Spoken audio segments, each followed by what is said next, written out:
Welcome to Moneymaker, the podcast that gives you the tools to enrich your life in every sense of the word. I'm your host, Nely Galan. Let's get started. These ladies that you're going to meet this week that are amazing, young women that got into real estate early and are really crushing it and have really done everything to give themselves an advantage. And you'll hear that. But they're women that went into a crowded field. Real estate is crowded right now. And they're doing real estate in New York City, which is really competitive and really crowded. And it was interesting. I'm curious to see what you all think, because I have a lot of feelings about whether you go into something as a startup, whether you go into something in a crowded field and you compete with other people. Do you go where no one's going and start something where you know that you have a better chance to get in the door? Or do you do something completely different? Are you second to market or third to market? Or you buy a business that exists.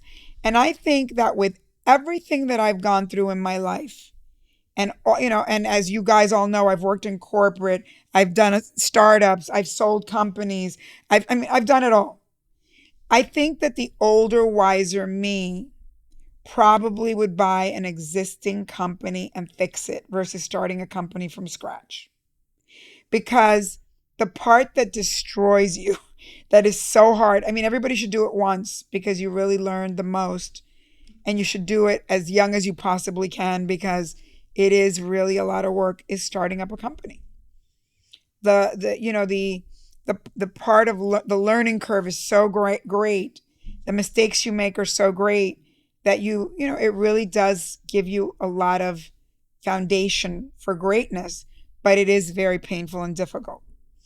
And I think that now that I'm older and I see people buying into companies and then fixing them, it's kind of easier to have something that already has some customers, has some revenue, whatever. And then you can say, wow, why didn't they do this? Why didn't they do that? It's almost like from a distance, you can see it easier. And it's funny because I'm just going to give you the most unbelievable, weird parallel. I have made a lot of TV shows, and I've made a couple movies, and I've made TV series and all this and all that. And right now I have a friend of a friend who's making a movie. And my friend said to me, will you help him? He needs help. He made the movie, but he doesn't know if it's right or wrong or whatever. And I came in at the end of the game. And I saw the movie and I'm like, dude, this is missing. This is missing. This is missing. Can we fix it? And it was so easy for me to come in later and see what he had already done and see how he could do it better. And he was so grateful and great. And we made the changes to the movie. And now I'm helping him sell the movie. And it was such a fun experience for me. It really made me think a lot, because that's the same as buying a business or a building that's already up and running and has revenue. This guy already had made the movie, paid for it, did all that. I didn't have to do the hard part of raising the money for the movie. And so it's made me think again, older and wiser. Why does everything have to be such a hard climb? Do we have to do things really the hardest way to enjoy it? I think for me, again, my immigrant self, I think felt like if it wasn't painful and hard, I wasn't doing anything. And now I think, what's the easiest possible way I can do this and make an impact and make it a home run? And now I'm seeing the world from a completely different place. So I think that I want you to know there are other options in life for being an entrepreneur. It's just not you're a founder of a startup, because that's the hardest possible way to do it. And that is for some people. It definitely was for me, because I have the ego, the personality, the salesmanship of a founder, but not everybody does. And would I do it again? I don't think I'd ever want to found another. I shouldn't say that. Oh my God, if I say that, I'm going to jinx myself and it's going to happen again. But there are other ways to be an entrepreneur. And I think, when I look at people, I think I've mentioned this before on the podcast, like my friend who was a dentist who sold her practice to a younger woman dentist and taught her for 2 or 3 years how to run the business. and then left her the business. I mean, that girl was smart not to start a dentistry office by herself. She did a deal with an existing dentist. That was smart. So let's look at all these different ways. It's like you can buy a business. You can also buy a franchise. I really like everybody laughs at me, but if I could do my life over again, I'd own 20 McDonald's. I mean, one of those crazy people that loves McDonald's. I really do. And I know because I've studied McDonald's franchisees. They make so much money, I can't even tell you. And once you have 10 of them, you're loaded beyond loaded. And it's color by numbers. I mean, when you have the whole franchise business is so much easier than like when I look at my fellow Latinos that start a bodega in New York and I go, you could have bought a 7-Eleven. And they give you like color by numbers. Here's how you do it. Here's how you make money. They help you. You have all these other franchisees helping you. Like, why do we have to do everything so difficultly? Why don't we learn?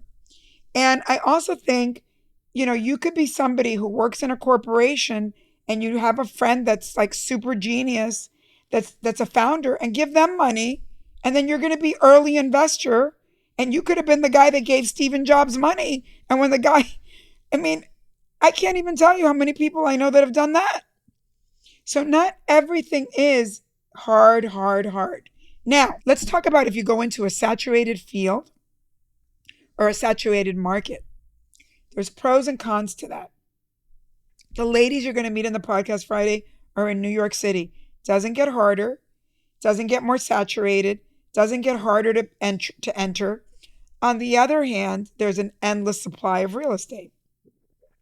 On the other hand, there's a lot of people in real estate that if you can get in the door, incredible mentorship, you get into an office where there's a lot of business, there's a lot to be done. You are competing with the best and the brightest, so you better think you're the best and the brightest. On the other hand, you could do it easier and you can move to a small town and be the person in the small town that shines. But then there's not as many things for sale. The prices aren't as high. It might take you longer to make the money, but it might be a more pleasant experience. I'm just telling you, depending on your personality type. But that is another way to go.